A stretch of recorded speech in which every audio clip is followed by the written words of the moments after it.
Iran ਵਾਲੇ ਆ ਉਹ ਕਹਿ ਰਹੇ ਆ ਵੀ ਇਹ ਜਿਹੜੀ ਇੱਕ ਤਰ੍ਹਾਂ ਨਾਲ ਗ੍ਰੋਸ ਵਾਇਲੇਸ਼ਨ ਹੈਗੀ ਆ ਜੋ ਆਪਣਾ ਜਿਹੜਾ ਪੀਸ ਐਗਰੀਮੈਂਟ ਹੋਇਆ ਹੈਗਾ। ਕਹਿੰਦੇ ਵੀ ਇਹ ਗ੍ਰੇਵ ਵਾਇਲੇਸ਼ਨ ਆ ਸੀਜ਼ ਫਾਇਰ ਦੀ। ਤੇ ਟਰੰਪ ਹੁਣੀ ਦੇਖ ਰਹੇ ਆ ਵੀ ਗੁੱਡ ਡੀਲ ਔਰ ਨੋ ਡੀਲ। ਸੋ ਈਰਾਨ ਵਾਲਿਆਂ ਨੇ ਇਹ ਸਬੂਤ ਇਹ ਕਿਹਾ ਆ ਵੀ ਨਹੀਂ ਇਹ ਸਹੀ ਨਹੀਂ ਹੈ। ਜੇ ਇੱਕ ਪਾਸੇ ਤੁਸੀਂ ਕਹਿ ਰਹੇ ਆ ਵੀ ਕਿਸੇ ਤਰ੍ਹਾਂ ਦੀ ਜਿਹੜੀ ਬੰਬਾਰਡਮੈਂਟ ਜਾਂ ਕੋਈ ਅਟੈਕ ਨਹੀਂ ਹੋਊਗਾ ਤੇ ਦੂਸਰੇ ਪਾਸੇ ਤੁਸੀਂ ਆਪ ਹੀ ਖੁਦ ਜਿਹੜਾ ਆ ਇਸ ਨੂੰ ਤੋੜਿਆ ਹੈਗਾ। ਸੈਕਟਰੀ ਆਫ ਸਟੇਟ ਮਾਰਕੋ ਰੂਬੀਓ ਉਹਨਾਂ ਨੇ ਈਰਾਨ ਦੇ ਨਾਲ ਇਹ ਕਿਹਾ ਆ ਵੀ ਹਜੇ ਵੀ ਜਿਹੜੀ ਸਾਡੀ ਗੱਲਬਾਤ ਆ ਉਹ ਚੱਲ ਰਹੀ ਹੈਗੀ ਆ।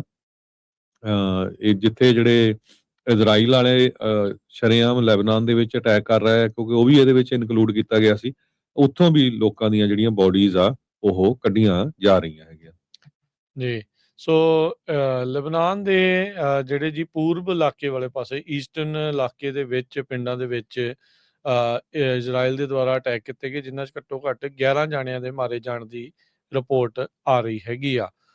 ਮਸ਼ਗਾਰਾ ਬੀਕਾ ਵੈਲੀ ਕਰਕੇ ਆ ਜੋ ਲੈਬਨਾਨ 'ਚ ਪੈਂਦਾ ਆ, ਉੱਥੇ ਕੱਲ ਇਜ਼ਰਾਈਲ ਦੇ ਫੌਜ ਦੇ ਦੁਆਰਾ ਇਹ ਜਿਹੜੇ ਹਮਲੇ ਆ ਉਹਨਾਂ ਨੂੰ ਤੇਜ਼ ਕੀਤਾ ਜਿਹੜਾ ਉਹ ਗਿਆ ਸੀਗਾ। ਸੋ ਜਿੱਦਾਂ ਤੁਸੀਂ ਦੱਸਿਆ ਹੀ ਆ ਵੀ ਅਮਰੀਕਾ ਨੇ ਵੀ ਜਿਹੜੇ ਹਮਲੇ ਆ ਉਹ ਈਰਾਨ ਦੇ ਵਿੱਚ ਤੇਜ਼ ਕੀਤੇ ਜਿਹੜੇ ਉਹ ਹੈਗੇ ਆ।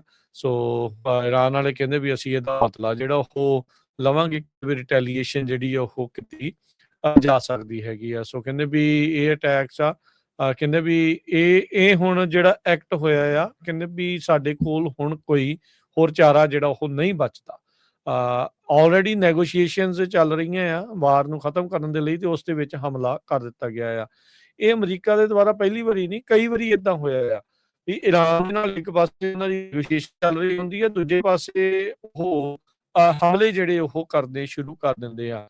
ਜਦ ਇਹ ਲੜਾਈ ਸ਼ੁਰੂ ਹੋਈ ਸੀ ਉਦੋਂ ਇਹਨਾਂ ਦੀ ਆਪਸ ਦੇ ਵਿੱਚ ਸਮਝੌਤੇ ਜਿਹੜੇ ਉਹ ਹੋ ਰਹੇ ਸੀ, ਗੱਲਬਾਤ ਜਿਹੜੀ ਉਹ ਚੱਲ ਰਹੀ ਸੀ, ਜਿਸ ਦਰਮਿਆਨ ਅਮਰੀਕਾ ਦੇ ਦੁਆਰਾ ਟਰੰਪ ਹੁਣਾਂ ਦੇ ਦੁਆਰਾ ਇਸ ਲੜਾਈ ਦੇ ਵਿੱਚ ਅਮਰੀਕਾ ਨੂੰ ਝੋਕ ਦਿੱਤਾ ਗਿਆ ਹੈਗਾ ਆ। ਸੋ ਨੇਵੀ ਦੇ ਕੈਪਟਨ ਟਿਮ ਹਾਕਿੰਸ ਜਿਹੜੇ ਮਿਲਟਰੀ ਸਪੋਕਸਪਰਸਨ ਆ, ਜਿੱਦਾਂ ਤੁਸੀਂ ਦੱਸਿਆ ਵੀ ਕਹਿੰਦੇ ਵੀ ਸਾਡੀਆਂ ਆਪਣੀਆਂ ਫੌਜਾਂ ਦੀ ਸੁਰੱਖਿਆ ਦੇ ਲਈ ਜੋ ਇਰਾਨੀਅਨ ਫੋਰਸਿਸ ਤੋਂ ਖਤਰਾ ਬਣਿਆ ਆ ਉਹਦੇ ਲਈ ਇਹ ਕੀਤਾ ਆ। ਇੱਕ ਪਾਸੇ ਇਹ ਬਿਆਨ ਦਿੰਦੇ ਆ ਵੀ ਉਹਨਾਂ ਦਾ ਸਾਰਾ ਕੁਝ ਅਸੀਂ ਖਤਮ ਕਰ ਦਿੱਤਾ, ਨਾ ਉਹਨਾਂ ਦੀ ਨੇਵੀ ਲਈ ਨਾ ਉਹਨਾਂ ਦੀ ਏਅਰਫੋਰਸ ਲਈ ਅਸੀਂ ਜਿਹੜੀ ਉਹ ਜਿੱਤ ਚੁੱਕੇ ਆ। ਪਰ 2.5 ਮਹੀਨੇ ਹੋ ਗਏ ਹਰਜੋਤ ਸਿੰਘ ਜੀ, ਮਸਲਾ ਜਿਉਂ ਦਾ ਤਿਉਂ ਹੀ ਉੱਥੇ ਦਾ ਉੱਥੇ ਹੀ ਜਿਹੜਾ ਉਹ ਖੜਾ। ਇਨਫੈਕਟ 3 ਮਹੀਨੇ ਹੋਣ ਨੂੰ ਜਿਹੜੇ ਉਹ ਆ ਗਏ ਆ, ਕੁਛ ਹੀ ਦਿਨਾਂ ਦੇ ਵਿੱਚ 3 ਮਹੀਨੇ ਜਿਹੜੇ ਉਹ ਹੋ ਜਾਣੇ ਹੈਗੇ ਆ। ਸੋ ਇਹ ਹੁਣ ਅੱਗੇ ਕੀ ਕਰਦੇ ਆ।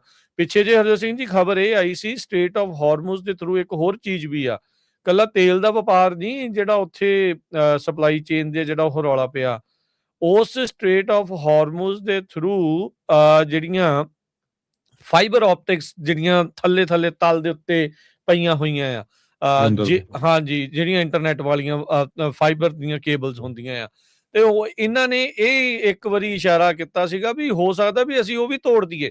ਸੋ ਇਹ ਇੱਕ ਉਤੋਂ ਵੀ ਵੱਡੀ ਜਿਹੜੀ ਸਮੱਸਿਆ ਜਿਹੜੀ ਉਹ ਬਣਨੀ ਆ, ਤੇਲ ਤੋਂ ਵੀ ਭੈੜੀ ਜੇ ਉਹ ਵਾਲੀਆਂ ਵਾਇਰਸ ਇਹ ਕੱਟ ਕਰ ਦਿੰਦੇ ਆ। ਸੋ ਹੁਣ ਕਿਤੇ ਇਹ ਨਾ ਹੋਵੇ ਵੀ ਇਹ ਵਾਲੇ ਪਾਸੇ ਨੂੰ ਗੱਲ ਹੁਣ ਨਵੇਂ ਵਾਲੇ ਪਾਸੇ ਨੂੰ ਜਿਹੜੀ ਉਹ ਵੱਧ ਜਿਹੜੀ ਉਹ ਜਾਵੇ। ਕੱਲ ਜਦੋਂ ਆਪਾਂ ਹਰਜੋਤ ਸਿੰਘ ਜੀ ਇਸ ਟਾਈਮ ਗੱਲ ਕਰ ਰਹੇ ਸੀਗੇ ਤਾਂ ਮੈਨੂੰ ਤਾਂ ਲੱਗ ਰਿਹਾ ਸੀਗਾ ਵੀ ਸ਼ਾਇਦ ਮਾਰਕੀਟ ਮੈਨੂਪੂਲੇਸ਼ਨ ਦਾ ਹੀ ਜਿਹੜਾ ਰੌਲਾ ਕਿਤੇ ਰੌਲਾ ਗੋਲਾ ਨਾ ਜਿਹੜਾ ਇਸ ਦੇ ਵਿੱਚ ਹੋਵੇ, ਪਰ ਤੇਲ ਦੀਆਂ ਕੀਮਤਾਂ ਜਿਹੜੀਆਂ ਉਹ ਡਿੱਗ ਗਈਆਂ ਸੀਗੀਆਂ 85-86 ਤੱਕ ਜਿਹੜੀ ਉਹ ਪਹੁੰਚ ਗਈ ਸੀਗੀ, ਕਿਉਂਕਿ ਇਹਨਾਂ ਨੇ ਕਿਹਾ ਸੀਗਾ ਵੀ ਸਮਝੌਤੇ ਦੇ ਆਪਾਂ ਬਿਲਕੁਲ ਨਜ਼ਦੀਕ ਆ। ਮਾਰਕੋ ਰੂਬੀਓ ਹੁਣਾਂ ਦਾ ਬਿਆਨ ਇਹ ਆ ਗਿਆ ਸੀਗਾ ਸੋਮਵਾਰ ਤੱਕ ਸਮਝੌਤਾ ਜਿਹੜਾ ਹੋ ਜਾਊਗਾ, ਉੱਦਾਂ ਅੱਜ ਮੰਗਲਵਾਰ ਜਿਹੜਾ ਉਹ ਹੋ ਚੁੱਕਾ ਆ। ਇਸ ਟਾਈਮ ਮਾਰਕੋ ਰੂਬੀਓ ਭਾਰਤ ਦੇ ਦੌਰੇ ਤੇ ਆ, ਤਾਜ ਮਹਿਲ ਦੇ ਮੂਹਰੇ ਫੋਟੋ ਖਿੱਚੀ ਜਿਹੜੀ ਉਹਨਾਂ ਨੇ ਪਾਈ ਆ, ਉਸ ਦੇ ਬਾਅਦ ਦੇ ਉੱਤੇ ਇਰਾਨੀਅਨ ਜਿਹੜੇ ਉਹ ਬੜੀਆਂ ਟਿੱਪਣੀਆਂ ਕਰ ਰਹੇ ਆ, ਕਹਿੰਦੇ ਵੀ ਆਹ ਹੁੰਦੀ ਆ ਸਿਵਲਾਈਜੇਸ਼ਨ।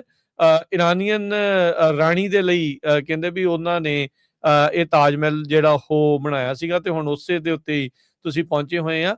ਜਿਹੜੀਆਂ ਤੁਸੀਂ ਅਕਸਰ ਗੱਲਾਂ ਸਿਵਲਾਈਜੇਸ਼ਨ ਖਤਮ ਕਰਨ ਵਾਲੀਆਂ ਕਰਦੇ ਆ, ਇਹ ਹੁਣ ਤੁਸੀਂ ਸਿਵਲਾਈਜੇਸ਼ਨ ਜਾ ਕੇ ਜਿਹੜੀ ਉਹ ਦੇਖ ਕੇ ਆਪ ਆ ਰਹੇ ਹੈਗੇ ਆ। ਸੋ ਉਸ ਪਾਸਿਓਂ ਜਿਹੜਾ ਉਹਨਾਂ ਨੂੰ ਹਰਜੋਤ ਸਿੰਘ ਜੀ ਟੀਚਰਾਂ ਜਿਹੜੀਆਂ ਉਹ ਕਰ ਰਹੇ ਸੀਗੇ, ਪਰ ਜਿਹੜੀਆਂ ਨਵੀਂ ਸਟ੍ਰਾਈਕਸ ਦੇ ਨਾਲ ਜਿਹੜੀ ਕਹਿ ਸਕਦੇ ਆ ਹਰਜੋਤ ਸਿੰਘ ਜੀ ਵੀ ਜੋ ਨੈਗੋਸ਼ੀਏਸ਼ਨ ਆ ਗੱਲਬਾਤ ਆ, ਉਸ ਦੇ ਉੱਤੇ ਜ਼ਰੂਰ ਅਸਰ ਜਿਹੜਾ ਉਹ ਪਵੇਗਾ।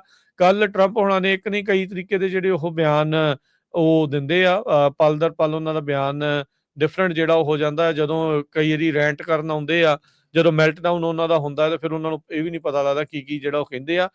ਯੂਰੇਨੀਅਮ ਡਸਟ, ਨਿਊਕਲੀਅਰ ਡਸਟ ਜਿਸ ਨੂੰ ਇਹ ਕਹਿ ਰਹੇ ਆ, ਐਨਰਿਚਡ ਨਿਊਕਲੀਅਰ ਦੀ ਜਿਹੜੀ ਉਹ ਗੱਲ ਕਰ ਰਹੇ ਆ, ਉਹ ਕਹਿੰਦੇ ਵੀ ਜਾਂ ਤਾਂ ਅਸੀਂ ਲੈ ਕੇ ਆਵਾਂਗੇ ਜਾਂ ਕਿਸੇ ਦੋਨਾਂ ਧਿਰਾਂ ਦੇ ਵੱਲੋਂ ਮਿੱਥੀ ਹੋਈ ਥਾਂ ਦੇ ਉੱਤੇ ਉਸ ਨੂੰ ਜਿਹੜਾ ਉਹ ਨਸ਼ਟ ਕਰ ਦਿੱਤਾ ਜਾਵੇਗਾ। ਸੋ ਇਹ ਗੱਲ ਬਣਦੀ ਆ ਜਾਂ ਨਹੀਂ, ਇਸ ਦੇ ਵੱਲ ਨੂੰ ਹੁਣ ਅੱਗੇ ਚਰਚਾ ਜਿਹੜੀ ਉਹ ਹੋਊਗੀ। ਪਰ ਇਰਾਨੀਅਨ ਇਸ ਟਾਈਮ ਗੱਲਬਾਤ ਦੇ ਲਈ ਕੱਲ ਦੋਹਾ ਕਤਰ ਦੇ ਵਿੱਚ ਗਏ ਹੋਏ ਸੀ। ਨਵੇਂ ਅਬਰਾਹਿਮ ਅਕੋਰਡਸ ਉਹਨਾਂ ਨੂੰ ਹੋਰ ਵਾਈਡਨ ਕਰਨ ਦੇ ਗੱਲਬਾਤ ਦੇ ਵਿੱਚ ਹਾਲ ਦੀ ਘੜੀ ਅਰਬ ਮੁਲਕਾਂ ਦਾ, ਮੁਸਲਿਮ ਮੁਲਕਾਂ ਦਾ ਉਹਨਾਂ ਨੂੰ ਅਜੇ ਪੂਰਾ ਸਾਥ ਨਹੀਂ ਮਿਲ ਰਿਹਾ ਹੈਗਾ।